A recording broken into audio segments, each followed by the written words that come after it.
Bonjour, mon nom est Maxime et je suis pharmacien. J'ai conçu cette vidéo pour l'usage des clients de ma pharmacie, affiliée à Uniprix, située sur la rue Saint-Pierre à Saint-Constant. Aujourd'hui, je vais aborder le thème des médicaments utilisés pour le trouble du déficit de l'attention avec ou sans hyperactivité, que l'on appelle aussi TDAH.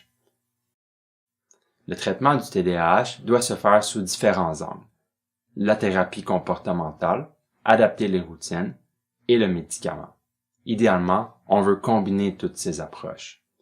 Commencer un médicament ne doit pas être vu comme un échec. Un TDAH qui n'est pas traité peut nuire au développement de votre enfant. Le médicament est donc un outil de plus pour aider à ce que votre enfant puisse finir ses devoirs, respecter les consignes et entretenir de meilleures relations sans dispute.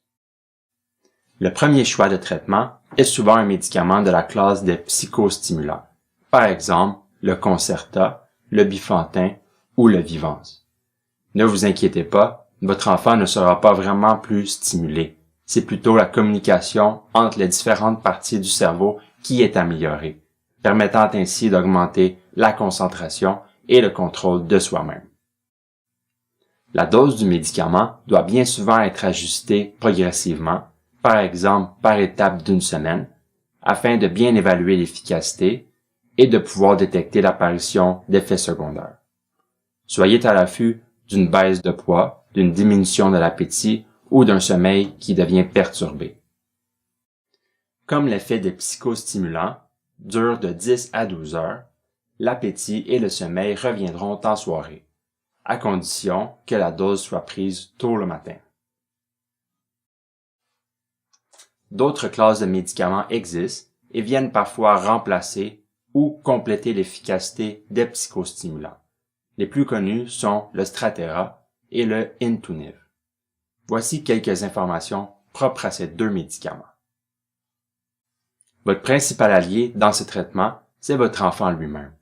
N'ayez pas peur de parler avec lui du médicament.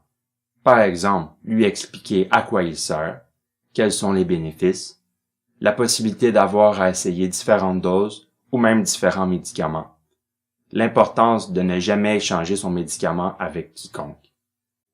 Dans la majorité des cas, si le médicament est bien toléré, vaut mieux le donner 7 jours sur 7 et ne pas faire de pause, afin d'éviter de donner une perception négative du médicament. En raison des règles en vigueur, il faut toujours aller à la même pharmacie et à des intervalles réguliers.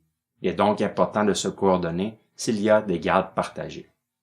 Finalement, des tests génétiques simples utilisant la salive existent et permettent de détecter quel sera le meilleur médicament pour votre enfant.